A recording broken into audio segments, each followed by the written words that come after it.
ও তোমার নাই রে মনে শেষের দিনে। আচ্ছা আচ্ছা। ও তোমার নাই রে মনে শেষের দিনে। বারে ভাই, আর কে ভাই আপন হবে এ আর আর আর আমার আমার আমার বলে কেন এই ভুলে রইলে ভবে।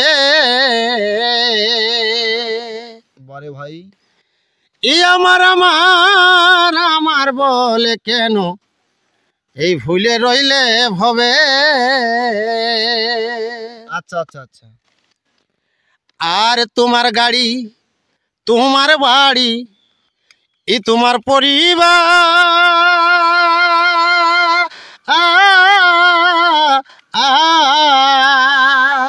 বলি হারে ভাই রে, আর সেই দিন কিন্তু থাকবে না তোর এ কোন অধিকার। সেই দিন এ কোন অধিকার। আচ্ছা আচ্ছা আচ্ছা। ও তোমার জীবন পাখি উড়ে গেলে। ও তোমার জীবন পাখি উড়ে গেলে আর স্মৃতিটুকু রবে এ আমার আমার আমার বলে কেন এই ভুলে রইলে ভবে। আর আর আর আমার আমার আমার বলে কেন ভুলে রইলে ভবে। নমস্কার, আমি বিশ্বজিৎ মাহাতো। তো আগেই বলেছি যে এই চ্যানেলে একমাত্র নানা রকম নামি নামি দামি দামি ছোট বড় মাঝারি সব রকম শিল্পীদের পরিচয় নিয়ে আসবো। তো আজকে এসে উপস্থিত হয়েছি দেওরাং গ্রামে, সেই চৌকান ডিসিটি সনত মাহাতোর বিখ্যাত ঝুমরিয়া ওস্তাদ নির্মল মাঝির কাছে। তো আজকে থাকবে নানা কথা নানা গান, তবে থাকবে ছৌ নাচের টান। এরকমভাবে আর কি নানা রকম ঝুমুর, নানা রকম গান, নানা রকম কথা নিয়ে আপনাদের সামনে আসিছি। আর কিভাবে নির্মলদা ছয়ের জগতে আইলো, ছয়ের লাইনে আইলো, বিস্তারিত জানতে পাবেন তার মুখেই। তো নির্মলদা কেমন আছেন এখন? ভালো আছে। তো আপনি যে ছৌ নাচ লাইনে আলেন, তো ছোটবেলা থেকেই কি আপনার এই ঝুঁকিটা ছিল নাকি বড় হয়ে আসছে? মোটামুটি তখন আমার বয়স ছিল 10 থেকে 12 বছর বয়স আমার ছিল। তো আমার 10 থেকে 12 বছর বয়সে আমি ছৌয়ের প্রতি আমার বিরাট একটা টান ছিল। আচ্ছা মানে ছৌকে আমি মানে প্রচুর পরিমাণে ভালোবাসি। মানে আমি জানি নাই যে এই ছৌ জগৎটা কি বা ছৌ জগৎ টালি কেনে, এটা আমি জানিনি। তবে ছৌয়ের প্রতি আমার প্রচুর টান। আমার তখন বয়স ছিল ঠিক 12-13 বছর বয়সে। আমাদের সামনে চান্দড়া গ্রাম, এইখানে ছৌ নাচ হইতো। তো যখনই আমি শুনতি যে আজকে ছৌ নাচ বটে, তখন কিন্তু আমি সকাল থেকেই প্রস্তুতি করতে যে আমি ছৌ নাচ দেখতে যাব। এবং আমার ছৌ নাচের একটা এমনই আগ্রহ ছিল যে আমি ঢমসা গোড়ায় ছাড়া বসতিনি, ঘুম লাগুক আর কিছু হোক, আর গান নাচ দেখতি। এবার নাচ দেখার সঙ্গে সঙ্গে সেই ছোটোবেলা থেকে আমার একটা অভ্যাস আছেই বা এখন আছে যে আমি ঠিক কীভাবে নাচছে, গানটা কেমনভাবে বললো বা মানে নাচছি কীভাবে, তো গানের সাথে তার হাত মিলছে কি নেই, বা গানের সাথে তার পা মিলছে কি নেই, বা বাজনার সাথে কি মিলছে কি নেই, আমি এইগুলো লক্ষ্য করছি। আমি যে গান বলছে বা এই নাচ করছে আমি এসব ভালতি নি, এইরকম ছোটোর থেকেই। পরে পরে যখন আমি ছৌয়ের একটুকু মোটামুটি লাইন আছে আমার, মানে যখন লাইনে আসি যে আমি ছৌটাকে মোটামুটি পারব, তখন আমি একটা দিদি ঘর আছে আমার, ওই বিশপুরা ধবনী দিদি ঘর আছে, ওই দিদি ঘরে গেছিলাম। তো ওইখানে নাচ করছে, তো আমি দিদিকে বলছি, দিদি আমি যাবো, বলি যাবো কি গাড়িতে, বলি ছৌ নাচ দেখতে। যা। তখন সেই ছোট ছোট ঘাংরা পড়তে, বুঝলে, ছোট ছোট ঘাংরা। তো বাস ওইখানে অরিজিনাল ভেড়া দিয়েছিল, ওই মহিষমর্দিনী দুর্গায় বলে অরিজিনাল ভেড়া দিয়েছে। তখন আমি ওই ঘাংরা পরে উলফা দিয়েছিলি। আমার সেইখান থেকে মনের একটা আবেগ জন্মে যায় যে আমি ছৌ নাচ করবো। তো প্রথমে মানে তুমি নাচ করতে ঢুকেছিলে? আগে আমি নাচ করতে একদিন ঢুকেছিলাম। হঠাৎ করে তারপরে চলতে থাকে এইখানে ওই গ্রাম ওই গ্রাম চলতে থাকে, আমাকেও ডাকে। একদিন আমার সাথে নাচ ছিল ওই ধবনী ছৌ নাচ পার্টির, আর পালগা ছিল। হ্যাঁ, দিয়ে আমাকে ওস্তাদ বলছে, নির্মল তুমি গান বলতে পারবে? আমি বলি, তখন কিন্তু আমি এইসব জানিনি, মানে গান অতটা জানতি না। তখন ওই শোভাবন্দনা হয়তো জানতি, হ্যাঁ শোভাবন্দনা জানতি, আর ওই গণেশের সিঁদুর বরণঙ্গ এইলে জানতি, আর কার্তিকের একটা গান জানতি, বাস। এবার কার্তিক যে কোন চাইলে ঢুকবে ওই গানটা আমি জানতি না। তারপর আমি বলছি, দাদা আমি লাস্ট পয়েন্টটা কি করে ধরা ওটা জানতেন? হ্যাঁ, যে কার্তিক যে দ্বিতীয় গান আছে এখন বর্তমান জানি, কিন্তু ওই জিনিসটা আমি জানতি না। তাহলে হ্যাঁ হয়ে যাও বলছে, তুমি চুকো না। কেসিও মাস্টার একজন দাদা বললে তোমাকে এইটা করে দিও। আচ্ছা, এই সুযোগটা যে দিয়েছিল তার নামটা মনে আছে? ললিত কিশোর মাহাতো। ললিত কিশোর মাহাতো। ওয়ারে ছৌ পার্টি পড়ি। হ্যাঁ, ওরাই ছৌ নাচ পার্টি ছিল ধবনী। আচ্ছা, বর্তমানে পার্টিটা আছে নাকি? বর্তমান পার্টিটা নাই কি আর। তো আপনার এই যে ছৌ লাইনে আসা, তো আপনার কি কোনো গুরু আছে নাকি নিজে নিজেই আর কি মানে করেছো? মানে গুরু বলতে কেমন, যে গুরু একটা নাইয়ের মতোই, কিন্তু স্মৃতিকে নিয়ে আমি গুরু মনে করেছি। যেমন আমার বাবা করতো, মানে এই সব লাইনটা বাবা করতো। মানে তখন সেই বুলবুলি নাচানো কি ছিল, মা বলে দিই, তখন আমার বয়স, যখন আমার বাবা মারা যায় তখন আমার বয়স ছিল প্রায় 7 মাস। 7 মাস। তো আমি জানি নাই, তো মা আর গ্রামের লোকও বলতো তোর বাবার একটা মানে এই গান ঝুমের প্রতি ইন্টারেস্ট ছিল। তো ওই বুলবুলি নাচে ওই করতো, কি নাম, মাদল বাজে, যেটাকে কি বলো ওটাকে, ওস্তাদই বলা যায়। হ্যাঁ, বা পুরুলিয়ার ভাষায় যদি আরো কিছু জানিনি, আমরা যেটা জানি বললাম। হ্যাঁ, দিয়ে সেই বাবার স্মৃতিটাকে লক্ষ্য করে আমি চলি।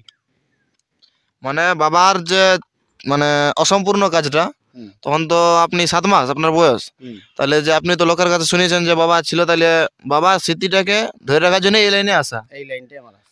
আর শিক্ষা বলতে লোকের দিকে দিকে শিক্ষা, মানে কারণ কেউ শিখাই দেয়নি না, ওর দেখে এর একটা ঝুমুর শুনলি, আর একটা ঝুমুর শুনলি, এটা থেকে শিক্ষা। যেমন আমার মানে মন থেকে গুরু বলা যায় লক্ষ্মীকান্ত মাঝি, যেমন মন থেকে কোনো আমার কাছ থেকে আজও পর্যন্ত তার কোনো মানে সাক্ষাৎও পড়িনি, আর এমনি ওর সঙ্গে বিপক্ষ পার্টি হিসাবে নাচ করি, কিন্তু আমি কোনদিন ওর কাছ থেকে গানও খুঁজি নেই। ওর গানকে আমি ফলো করতি। নিমাই মাঝি, যেটা এখন বর্তমান সংসদর কালিন্দির গায়ক ভাষ্যকার নিমাই মাঝি, ওর গানকে আমি ফলো করতি। তারপর একটা গায়ক আছে তোমার ওই লক্ষণ দাস মাহিন্তি।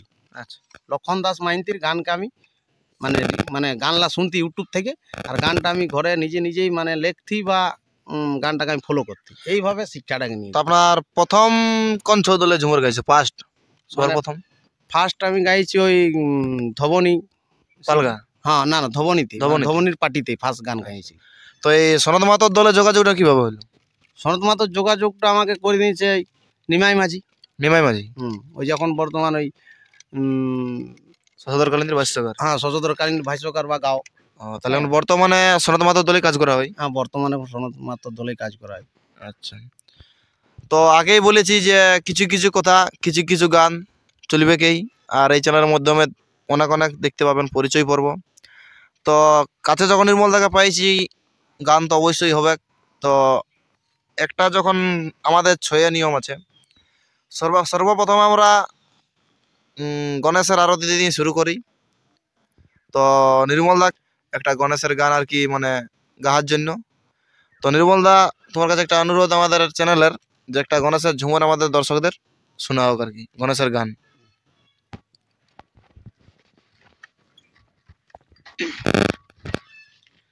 আহা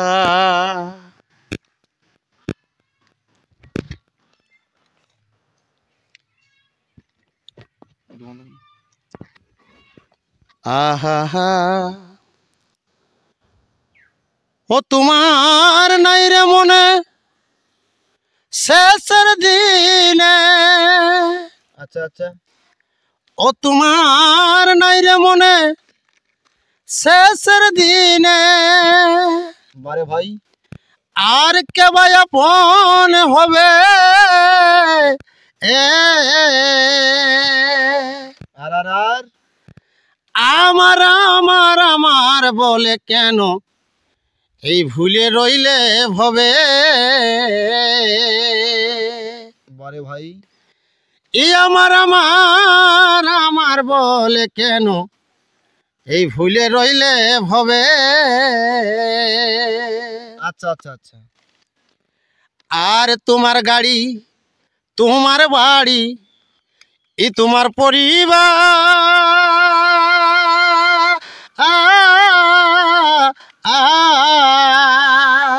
বলি হারে ভাই রে। আর সেই দিন কিন্তু থাকবে না তোর ই কোনো অধিকার, সেই দিন ই কোনো অধিকার। আচ্ছা আচ্ছা আচ্ছা। ও তোমার জীবন পাখি উড়ে গেলে, ও তোমার জীবন পাখি উড়ে গেলে আর স্মৃতিটুকু রবে এ আমার আমার আমার বলে কেন এই ভুলে রইলে ভবে। আর আর আর আমার আমার আমার বলে কেন ভুলে রইলে ভবে। অনেক অনেক ধন্যবাদ নির্মল দাকে এত সুন্দর একটা গান উপহার দেওয়ার জন্য। সত্যি এই পুরুলিয়া জেলার মানে মানুষের রক্তে মিশে আছে ছৌ। গায়ে যেমন শিহরণ জেগে ওঠে এইসব ঝুমুর গান শুনলে। তো দারুণ হলো, অনেক অনেক ধন্যবাদ নির্মল দাকে। তো নির্মল দা, এই যে নিত্য নতুন গান আপনি হয়তো আসরের মধ্যেও দেন, মাঝে মধ্যে নতুন নতুন গান শুনতে পাওয়া যায় আসরের মাঝে, তো গানগুলা কালেকশন কার কাছ থেকে করা হয়? মানে গানলা কালেকশন করা হয় ইউটিউব থেকেই হইলো বা মন থেকে। এই যেমন এই গানটা একটা বইয়ের গান বটে। আচ্ছা এটা গানটা আমি একদিন হঠাৎ করে এরকম গান শুনতে শুনতে পাইছি, তো আমি ভাবলাম যে গানটা যদি এইভাবে গণেশের গানকে যদি উপলব্ধি করা হয় তাহলে মনে হয় ভালো হবে। গানটা আমি লিখলাম, লিখে পরে বিশ্লেষণ করলাম যে গানটা ঠিক হবে কি নেই। তারপর আমাদের মাননীয় ওস্তাদ কাকু ওই সনৎবাবু ওনাকে বললাম, কাকু বলি গানটা কি ঠিক আছে, গানটা চলবে মানে গণেশের প্রতি? কাকু বললো খুব ভালো গান আছে, তুমি গাইতে পারলেই হচ্ছে। তো এই গানটা আমি তোমার চ্যানেলের মাধ্যমে আজকে বললাম, কিন্তু আমি বলেছি এর আগে অনেকবার, কিন্তু হয়তো ইউটিউবের ইহাই পড়ে নাই বা ইউটিউবের ইয়াই আসে না, যার জন্য হয়তো গানটা ভাইরাল হয়নি, এই জন্য এইটা। আচ্ছা। তো আপনাদের দলে একটা পালা দেওয়া হয় সতী নর্মদা, তো সেটার গানগুলা আপনিও কিছু করেন নাকি আরো কেউ আছে? না, আমি গানগুলা মানে আমিই সব গানগুলা করি, সতী নর্মদার। সতী নর্মদার গানগুলো আমিই করি। আচ্ছা, তো সতী নর্মদার কোনো একটা করুণ সিনের গান কি আপনার মনে আছে? যেটা ওই করুণ সিনের তো প্রত্যেকটা গানেই মনে আছে। হ্যাঁ, প্রত্যেকটা গানে আমি করি, মানে তো আমার কাছে তো সব আচ্ছা, ছজুকে অবশ্যই উপহার দেবো। তাহলে সেই সতী নর্মদা যখন আর কি মানে কুষ্ঠবেদী রোগী খিদায় তৃষ্ণায় যখন আসরের মধ্যে প্রবেশ করছে, তখন ভিক্ষা মাগছে, সেইখানে যে একটা করুণ দৃশ্য ফুটে ওঠে, সেই ঘটনাটাকে উপেক্ষা করে একটা মানে আর কি গান ওখানে যে দেওয়া হয়, সেটা কিছু ঘটনাটার গানটা আর কি আমাদের সামনে তুলে ধরো। মানে সতী নর্মদা ওর স্বামীর জন্য ভিক্ষা করে গ্রামে গ্রামে। ভিক্ষা করার পরে মানে যখন ভিক্ষা করে চলে আসে, সে মহান সতী, তার স্বামীর জন্য সব কিছু করতে পারে। সেইখানে ভিক্ষা দীক্ষা করে যখন তার স্বামীকে খাবার খাওয়ায়, সে তো নিজে হাতে খেতে পারে নাই, তার হাতও রোগা পায়ও রোগা, অত নিজে হাতে খেতে পারে নাই। সেইখানে যখন নিজে হাতে খাওয়াইন দেয়, তার স্ত্রী ওকে খাওয়াইন দেয়, আবার সে কিন্তু 7 দিনের খিদায় আছে। ঠিক যখন ওই খাবারটা খাওয়ার পরে একটুকু সবল হয় বা বলিষ্ঠ হয়ে যায়, সেইখানে তার ভালোবাসা চন্দ্রকলা বলে তার একটা মেয়ে থাকে, তার ভালোবাসা থাকে, অতীতের ভালোবাসা। হ্যাঁ, তার অতীতের একটা ভালোবাসাকে তার মনে পড়ে যায়, আমি তাকে ভালোবাসি। সেইখানে আর ওই যে সতী নর্মদাকে আর মনে পড়ে নাই। সেইখান থেকে ওই সতী নর্মদাকে একটা লাত মারে বলছে আমি চলে যাব আমার ভালোবাসার চন্দ্রকলার কাছে। সেইখানে সেইখানে যাতে যাতে সতী নর্মদা কাঁদে কাঁদে বলছে যে সুখের ঘরে দুঃখ লাগালি রে,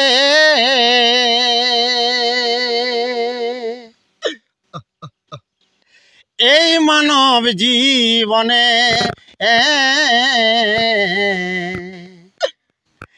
ই রঙ্গ রসে দিন কাটাইলে,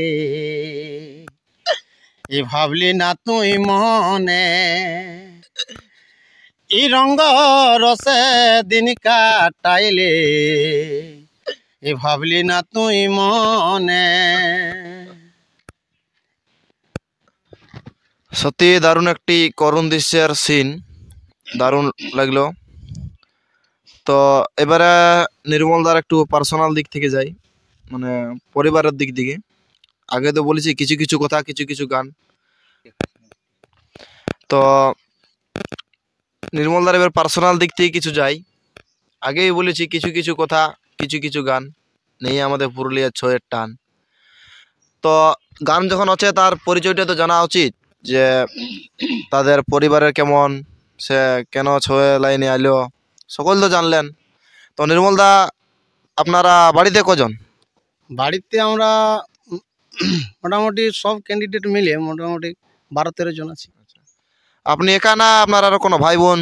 ভাই বোন রয়েছে আমার, 3 ভাই 3 বোন আমরা। 3 ভাই 3 বোন। হুম, আচ্ছা, আপনি তার মধ্যে পরিবারের সব থেকে ছোট। সবার থেকে ছোট। সবার থেকে ছোট। তো আপনার পরিবারে আরো কি এই লাইনে কেউ আছে নাকি আপনি এই প্রথম? না, আমি আমার পরিবারে নাই, ওই বাবা ছিল, আর তারপর তুমি? তারপরে আমি। বাবা স্মৃতিকে রক্ষা করার জন্য আমি এই লাইনটাই আছি। তো আপনার ছেলে হয়েছে? আমার একটা ছেলে একটা মেয়ে। আচ্ছা, আপনার ছেলে কি আপনি বুঝতে পারেন, লক্ষ্য করেন যে আমার মতন হতে পারে ভবিষ্যতে, এই ছৌ জগতে আসতে পারে, কোনো কিছু লক্ষ্য হয়? এখন তো বাচ্চা, তো মোটামুটি 4-5 মাসের বয়স, তাও মোটামুটি আমার মেয়ে কিছুটা অনুকরণ করছে আমাকে নিয়ে। মানে আচ্ছা, এই বাবা তুমি গান বলে দাও, যেমন ওই গান বলতে বলে আমাকে, এবার গান বলছে, ও নাচতে আরম্ভ করে দেবে। না এখনো তো মহিলারা তো আর কিছু কম নাই, মহিলারা কম এখন নাই, অনেক হ্যাঁ। ছৌপাটি হয়েছে। তো আপনার মেয়ের মধ্যে এই লক্ষ্যটা হয়? হ্যাঁ, মেয়ে গানের মধ্যে লক্ষ্য হয়, চেষ্টা করবো যে যদি ঠিক